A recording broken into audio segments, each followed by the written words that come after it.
In a previous episode of Behind the Code, we examined some of the lag in Metroid and created a performance analysis tool for the game. This tool breaks down the CPU time for various subroutines of the main game loop and illustrates that work as a percentage of video frame time. I want to activate it during specific areas of Metroid that lag and find out why they do so. This video assumes you have seen part 1 and therefore already know what all of this is. But with that said, let's set it aside for the moment.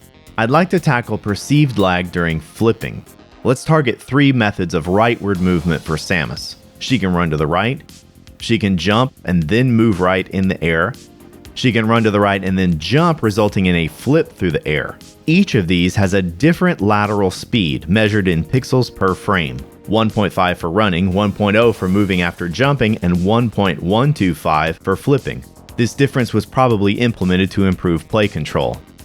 We can modify this value with a Game Genie code and make flipping the same speed as running. I'll have to admit, flipping through the air at this speed in Metroid adds to its fun factor. However, it also increases the difficulty level of platforming. This is an interesting component of game design, isn't it? What size are the platforms? What should the lateral speed of jumping be? Slower allows for better accuracy at the risk of fun. Faster makes it fun, but perhaps difficult to control. A double jump could reduce the impact of this design decision for any given platformer. Now we are interested in lag, so let's focus on that. No frame lag is present when simply running and flipping, independent of the obligatory room loading slowdown mentioned in part 1, but 2 noteworthy things are present in gameplay. First, scrolling speed changes when switching between running and flipping, and second, a horizontal flipping speed, and therefore scrolling speed, of 1.125 pixels per frame is rather odd. Together, these two create a perceived form of lag thanks to a temporal anomaly. I've always wanted to say that. With a running speed of 1.5 pixels per frame, we have an even cadence of scrolling. Pixel movement across time happens as 1, 2, 1, 2, 1, 2, as the half pixel component of velocity results in scrolling 1 extra pixel every other frame. This alternating distance traveled smooths out for the player when in motion at 60 FPS. However, for a horizontal flipping speed of 1.125 pixels per frame experienced across time, Metroid scrolls 1 pixel at a time until the 8th frame arrives. At that moment, it scrolls 2 pixels, and then the process repeats. Even when running at 60 FPS, some may sense a gallop in scrolling on every 8th frame. Many people do not. Call it stealth jank if you want, but it does happen. So consider movement in Metroid. Lag is caused from both the room loading seams on the map, as well as moments when too much CPU time is required for processing a single frame. And then you have a few speed changes that are part of the game's design. A horizontal flipping speed that is slower than running, and the speed change between the two that occurs when landing or taking off. And then of course that same horizontal velocity while flipping causes an odd gallop frame to occur when scrolling during flipping. With all of these things happening, it is difficult to refer to the game as smooth at all. However, many people never notice a problem. Stealth jank indeed. Let's see everything in action and then fix it all at once. If we flip through this area of Brinstar while holding right on the D-pad, the gallop frame makes scrolling a little bumpy, and it adds to a perceived form of lag alongside room loading stutters and the CPU load required for numerous enemies. Do you notice that scrolling seems a little off? I'll let the footage keep looping. Meanwhile, I have additional footage where I've overclocked the emulator to eliminate lag and set the flipping speed to 1.5, the same speed as running. Let's switch to that footage now. Does scrolling seem to be smoother? Perhaps Metroid appeared to be fine when scrolling before this moment, but this really shows how much smoother that scrolling could be. While Metroid Butter might be a fun version of play, let's snap back to reality. Time to tackle some of the typical lag areas of Metroid. Each time we see a report in our performance analysis tool, it includes the total CPU time required to create that new game frame. If we go over 100%, we lose 60 FPS at that moment. Let's add the minimum and maximum total CPU time required for a new game frame to our box so we can observe an upper and lower bound as gameplay rolls inside a specific area of Metroid. I've coded this so the room loading times are not included. We already know about that lag and wish to isolate lag caused outside of this scenario. With this modification in place, let's start at the battle with Ridley. Without any movement by the player, Metroid requires over 100% of video frame time as Ridley jumps and unleashes his volley of fireballs. Full frame CPU time pegs at around 117% with Samus just standing there. That's not good. We are well out of the range of making some quick code tweaks to achieve 60 FPS. So what if we introduce Samus attacking? Oh, it gets worse. With Ridley attacking and Samus attacking, we are up past 125% immediately. Continuing to use the freeze beam bombs and creating as much chaos as possible passes 140%. I even managed to freeze all of Ridley's fireballs, use bombs, and pass 165% with update Samus needing over 40% alone.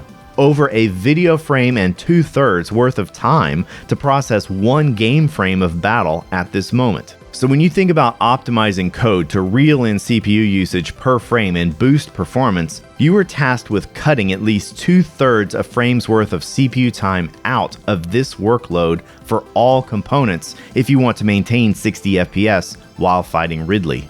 Now in terms of overall performance, you're averaging 30 FPS because it doesn't matter if you need an extra 5% or 75%, you have to burn another video frames worth of time, another full 1/60th of a second to finish up CPU work. Game FPS therefore drops in half.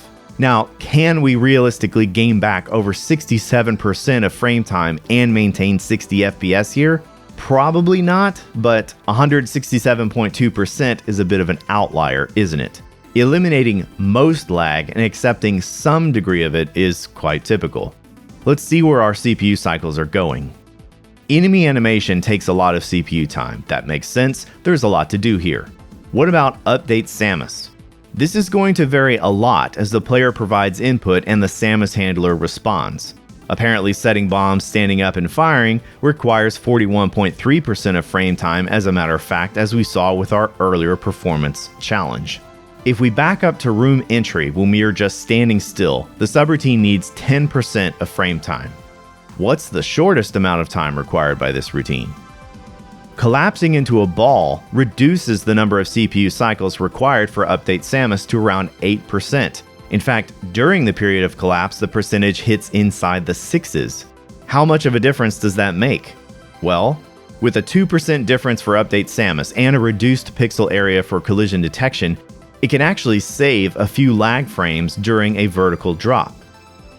8% to over 40% is quite a large range of CPU demand, depending on what update Samus and its various support routines are doing at any given time.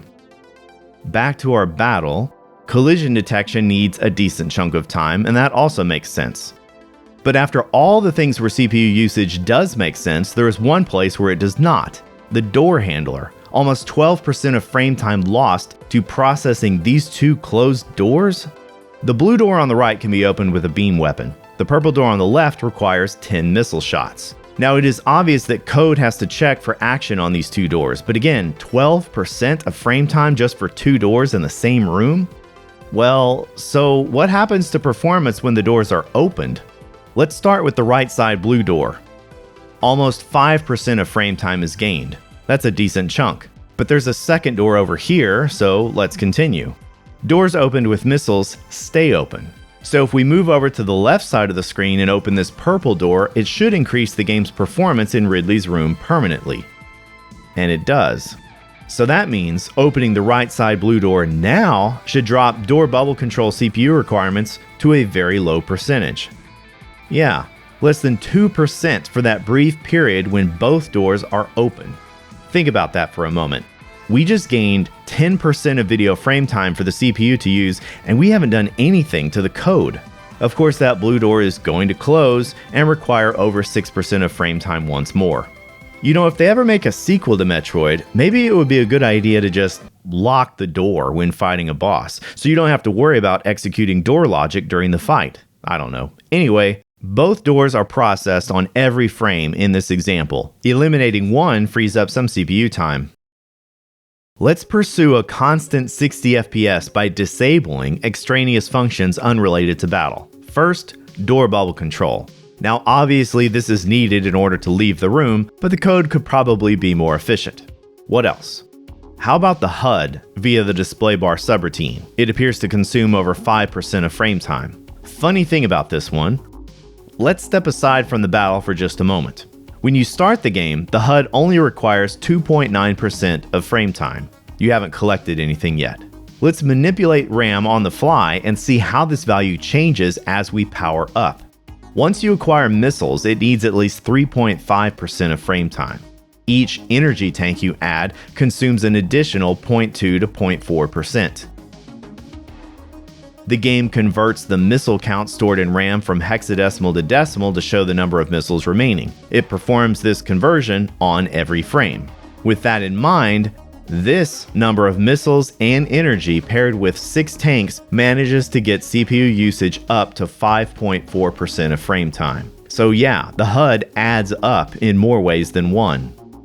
By the way, the game assumes you're going to have missiles most of the time and allocates the sprites for the missile symbol in the HUD by default. If you don't have any yet, it replaces the sprites with an empty tile a moment later in code. Sprites are pushed during NMI, so you may see the missile symbol flash briefly underneath energy as the code to replace the missile tile with the empty tile wasn't executed in time. The energy value may also flash to 00. This happens quite often during a boss battle.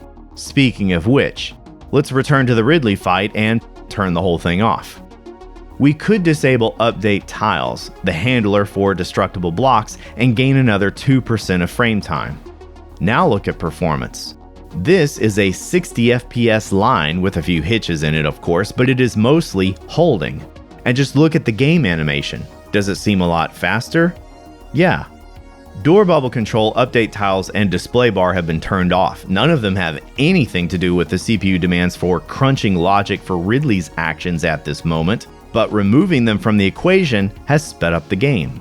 But oh wait, we aren't moving or attacking yet. Disable every single subroutine that doesn't have to do with the battle, and you're left with the CPU time for enemy animation, projectiles, SAMUS, collision detection, missile toggle, and the NMI handler. There are still guaranteed lag frames with all of the other subroutines disabled. Oh, the battle is still a lot faster, almost frantic compared to unmodified Metroid, but use a few bombs and we can still bring performance to its knees. So it would seem these subroutines need to be optimized significantly to not only maintain 60 FPS in this state by themselves, but also with all the other subroutines active once again. Some optimization may stem from design decisions like animating enemies or projectiles at 30 FPS instead of 60 FPS, for example. Divide and conquer across video frame time by alternating which subset of objects is animated for a given frame. The thing is, Metroid already does this. If we overclock the emulator to eliminate lag and make it easier to count game frames as we advance one frame at a time, you can see that Ridley and 2 fireballs move on one frame, and the 3 remaining fireballs move on the next frame. Even with this division of animation duties split across frames, the enemy animation subroutine still demands around 40% of frame time. Well, Ridley's battle seems fairly taxing. Perhaps it is a good time to hop over to Kraid. With all subroutines enabled, SAMUS standing still, and Kraid launching all projectiles, the game maintains a decent frame rate. We did experience some lag, but it is just barely over 100%. What about with the fight? Still rather easy to amplify CPU usage and achieve lag frames. So lag like what we've seen so far isn't unique to the Ridley room, it also happens with Kraid. Unlike the Ridley battle, there is only one doorway in the room, and it is, or was, a missile door. It stays open, so no extra CPU time is lost for doors. Once again, these subroutines dominate CPU time. Turn off the unnecessary subroutines here, and the game still lags a lot once SAMUS enters battle. So the question for improving performance in both battles is, can we manage to optimize enough code to get this number to remain below 100% for any given frame? So far, my findings do not point to any large suspect areas that would allow for a huge performance gain with very minor changes, such as with ghosts and goblins. It is going to take a series of changes to maintain 60 FPS on these screens. Let's dive a bit deeper. If we consider this to be the high level of subroutine calls in the main game loop, we can select one of them and attempt to analyze the performance within. Let's examine collision detection in this example from the Kraid fight. This is the performance profiler tool in our emulator. It will log the CPU time and execution count of the various subroutines executed for a game. If we set a breakpoint just before collision detection executes for a single game frame and step over execution for the collision detection subroutine, we get a list of all subroutines executed inside of it. A small snapshot of performance for a brief moment of frame time. Notice the number of subroutine calls here. You could argue that the number of calls for a single frame of collision checks is rather large. It isn't a long list of different sub calls, but rather a short list of subs called many times. A subroutine call and return chews up around 12 cycles of CPU time. Executing that logic alone requires around 2,352 cycles in this example. Now, I'm not here to suggest that all subroutine calls should be eliminated. That is very unrealistic, but you have to wonder about those that are called so many times. Let's zero in on two of them, x-16 and y+16. Those names are a little suspect. Do we need subroutines just for adding and subtracting specific numbers? And 37 calls between them?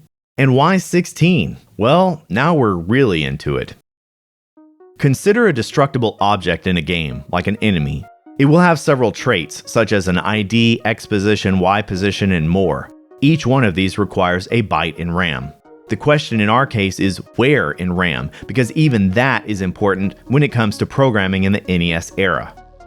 Most games we have seen thus far on Behind the Code have grouped by trait. So, all the object IDs together, all the X positions together, all the Y positions together, and so on. In our made-up example here, there are 3 traits, ID, X position, and Y position, and 4 total slots for each trait, 1 for the player, and 3 for the 3 possible enemies. We've maxed out all slots available. 4 total objects isn't much for a real game. I don't have slots for projectiles and so on, but hey, we just want an example. So why group this way? It has to do with code performance. Consider object collision against enemies along the x-axis with 3 enemies on the screen. How would the logic step through all of these positions? You could write code to check against each one of the enemy X position addresses in RAM and go from there. This is wasted ROM space.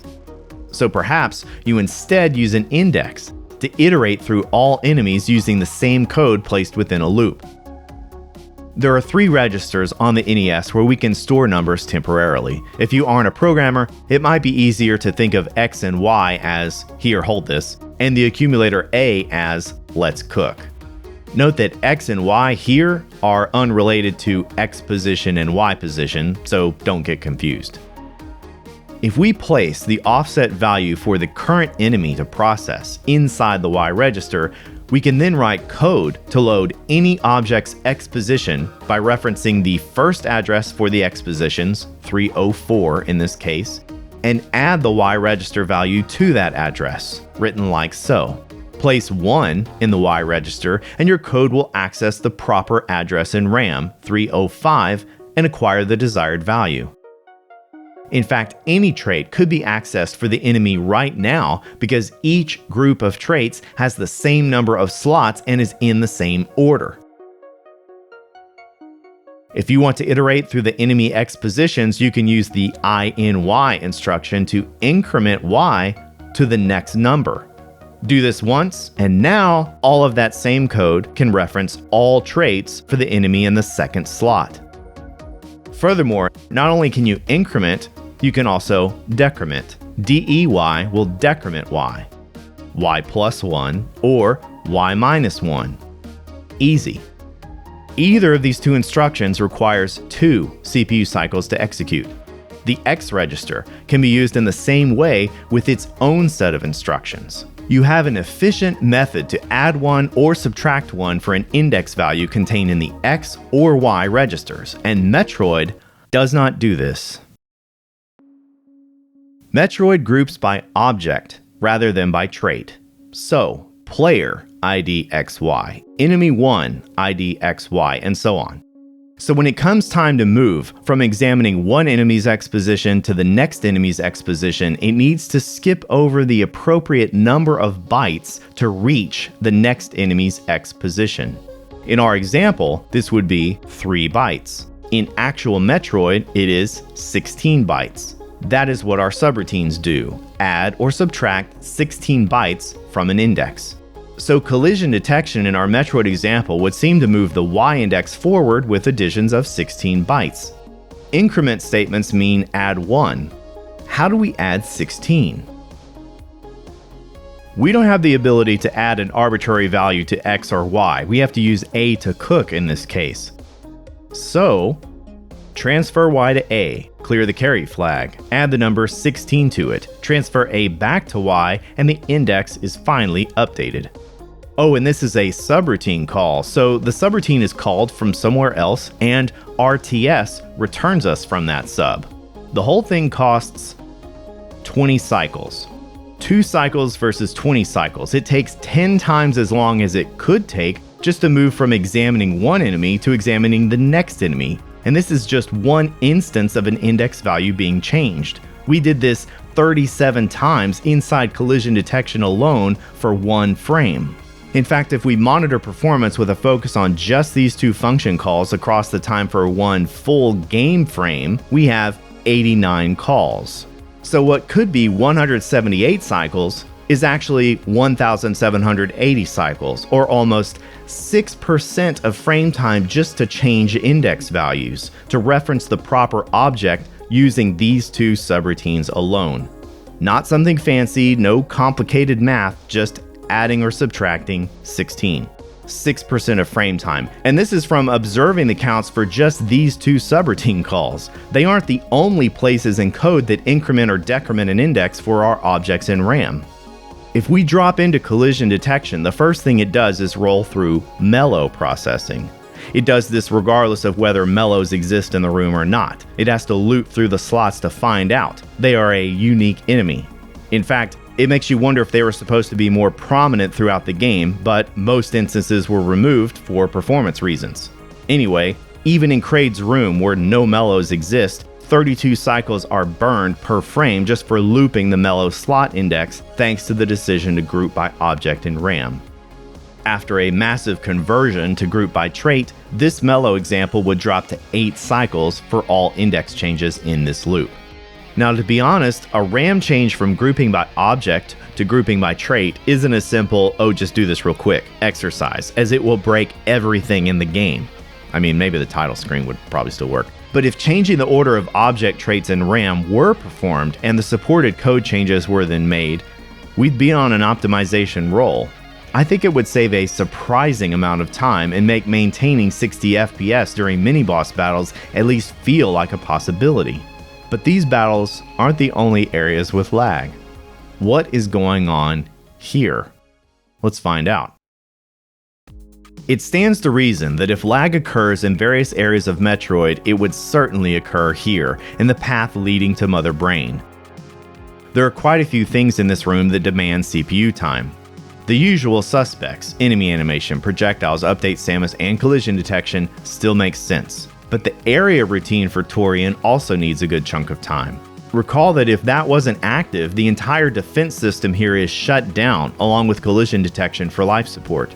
And of course there are these shots from the turrets, which actually can rev up CPU percentage from an extremely low 1.2% with no shots to over 13% with 3 shots. Moving and attacking through this corridor, we'll see a maximum CPU game frame percentage in the mid-120s. The game may not have the insanely high percentage that something like the Ridley battle does, but it is the frequency of lag frames in this area that makes Metroid really crawl. Ugh. Let's see if we can reach 60 FPS with some tweaking. Standing still in this room results in the first known instance of Metroid pinball, but if you let the room just kind of do its thing, don't forget about the door that burns 6.5% of frame time all day long, we see that performance is wildly inconsistent thanks to the constant introduction and removal of lots of objects. The SpaghettiOs are handled through enemy animation, A. The turrets are handled via the area routine, D. The turret shots are handled inside environmental enemies, I. The sheer number of things on the screen will amplify collision detection's needs, and the whole thing turns into a tug of war for CPU time. If we leave controls alone and let the room play out, CPU time is about 12 to 15% over full frame time as life support does its thing. Can we get something closer to 60 FPS without player input? Seems like eliminating time spent on the door bubble handler and the HUD alone would get us close to 100% on this first screen. Let's find out. Pretty close. It is just a little bit over at times. Lag still occurs. Disabling update tiles would get an extra couple of percent back. Again, no player input, but also lots of stuff going on, and the NES handles it just fine.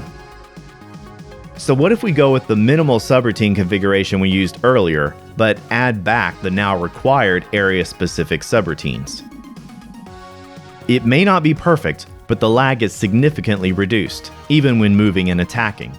A large portion of the corridor appears to max out at just over 108%.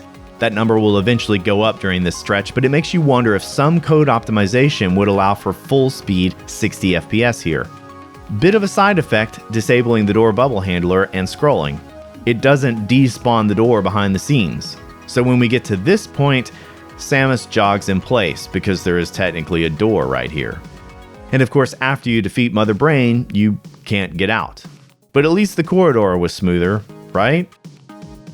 I think it is a fair question to ask how much performance would be gained in this area by changing the indexing method like we mentioned earlier. I mean, there are a lot of objects in this room, and they obviously require processing, and this requires indexing. For the arrival at this frame, with all subroutines re-enabled of course, it took 50 subroutine executions between the two of them. 50 times 20 cycles is 1,000 cycles, or 3.3% of frame time. While we are here in the performance profiler, notice the two subroutines, Y displacement and X displacement, are called 64 times. Well, what do those do? They are called from the loop to build sprites and are used for moving said sprites. Are they important? Yeah, they're important. These subroutines also handle animating explosions caused by missiles. Are these subroutines called from anywhere else besides the sprite creation loop, therefore justifying their very existence as a subroutine? Of course not. They were likely separated from the sprite creation loop due to the volume of code required for that loop and the explosion code. This is an example of looping to accomplish a specific task, that is moving sprites, while also having to worry about dealing with special cases. Perhaps it would have been better to split standard movement for sprites and explosion animation into separate loops. This would have required more code, but execution would have been more efficient. In any case, we have busy sprite displacement loop logic with a whole lot of subroutine calls. And you start to notice other curiosities here. Why do we have a dedicated subroutine for adding the number 4? Why do we need to divide by 16 over 20 times during one frame? Apparently, we use subroutines to retrieve enemy coordinate data, and compare distances between objects, and retrieve the X size and Y size of objects. Again, there's nothing wrong with subroutines. It would be foolish to attempt to omit all of them. But when you call them so often during a frame, or shove a fairly simple task, such as adding the number 4 to another number, into a subroutine, you have to wonder how much time is lost to programming style alone versus invested into intended game logic. Reclaiming that time would seem to be worthwhile. If you want to play Metroid without lag, you have several options, including overclocking an emulator, for example. But if you want to alter code and optimize the Metroid software alone to the point where all changes will still fit on the same 128K ROM chip that was included in the original cartridge, then I am with you. So, thanks for watching. Alright, let's talk about it just a bit. First of all, I think the indexing change is worth doing. This would essentially re-baseline the game's performance. Obviously, you want to make sure you aren't overlooking something with this massive of a change. Second, I would convert various subroutines to inline code, reduce the number of calls to improve performance. Third, I'd attempt to optimize the sprite building subroutine as well as the door bubble handler. Now, there are many more instances of code that could be tightened up for performance, but then there is this. Rewriting the room decompression routines with the intent of removing all lag caused because of them would be quite a task. You may even wish to consider altering room compression itself by finding an alternative method to store room data versus the structure macro method used in the game that we discussed in part 1. So there are a few ideas of where to go from here. In fact, maybe, I will attempt a Metroid optimization myself. One day. But in the meantime, please like and subscribe for more videos like this one. I also have a Patreon available if you are interested, and thanks for watching.